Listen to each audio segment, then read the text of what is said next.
శాసించే శక్తుల్ని గన్నావు ఉయ్యాల రూపావు చంపాల రూపావు ఉద్యమాల బుక్కు పువ్వను పెట్టావు ఎండిన ఆకుల ఎన్ను పూసల నుండి ఆయుధాలు తీసి పోరాడమన్నావు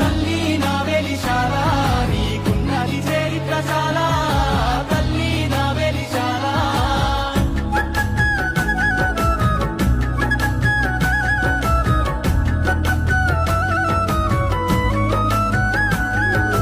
పడమటి కొండల్లో వాలేటి పొద్దును వేలెత్తి చూపావు ఉదయించమన్నావు అన్యాయమన్నది ఎదిరించమన్నావు న్యాయాన్ని నీ చేత రక్షించమన్నావు